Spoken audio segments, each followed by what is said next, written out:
बातमी आहे पुण्यामधून। पुण्यामध्ये भाजपनं खातं उघडलेलं आहे। प्रभाग क्रमांक 35 मधून मंजुषा नागपुरेंची बिनविरोध निवड झालेली आहे। सलग तिसऱ्यांदा मंजुषा नागपुरे या निवडणुकीच्या रिंगणात। इतर उमेदवारांच्या माघारीमुळे आता मंजुषा नागपुरे यांची बिनविरोध निवड झालेली आहे। बिनविरोध त्या विजयी झाल्यात। पुण्याचे खासदार मुरलीधर मोहोळ यांनी अजित पवारांवर गुंडांना उमेदवारी दिल्यामुळे त्यांच्यावर टीका केली होती। त्यावरून भाजप सोडून अजित पवारांच्या राष्ट्रवादीमध्ये प्रवेश केलेले अमोल बालवडकर यांनी पलटवार केलेला आहे। आजार सरो वैद्य मरो अशी भूमिका मुरलीधर मोहोळ यांनी घेऊ नये असं बालवडकर यांनी म्हटलं आहे। या राज्याचे कामाचा माणूस, या राज्याचे उपमुख्यमंत्री नामदार अजितदादा पवार यांच्या बाबतीत जर कोणी चुकीच्या पद्धतीनं महायुतीचं जरी सरकार आपलं असताना सुद्धा या राज्यामध्ये महायुतीचं सरकार आहे। राष्ट्रवादी काँग्रेस पक्ष, भारतीय जनता पक्ष आणि शिवसेना या वरिष्ठ नेते एकत्र या सरकारमध्ये काम करत असताना खासदारपदी असणाऱ्या जबाबदार व्यक्तीने आपल्याच सरकारमधील एका पक्षाच्या प्रमुख नेत्याबद्दल असं स्टेटमेंट करणं हे योग्य नाही असं माझ्यासारख्या कार्यकर्त्याला वाटलं आणि मी माझी भूमिका त्या ठिकाणी स्पष्ट केली।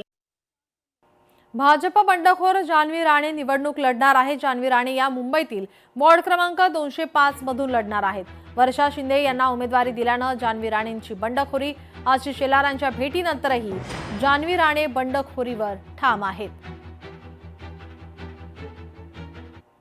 कल्याण डोंबिवलीमध्ये शिवसेनेचा 5वा नगरसेवक हा बिनविरोध आता निवडून आलेला आहे। प्रभाग क्रमांक 11 मधून सेनेच्या रेश्मा किरण निचाळेंची आता निवड झालेली आहे। ठाकरेंच्या शिवसेनेच्या इतर उमेदवारांनी माघार घेतल्यानंतर कल्याण डोंबिवलीमध्ये आता महायुतीचे 13 उमेदवार बिनविरोध निवडून आलेत।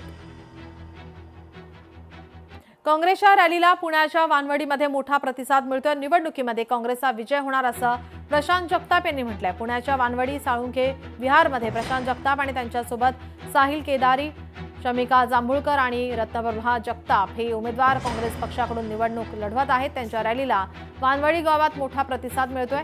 निवडणुकीत काँग्रेसचा विजय होणार असा विश्वास प्रशांत जगताप यांनी व्यक्त केलाय।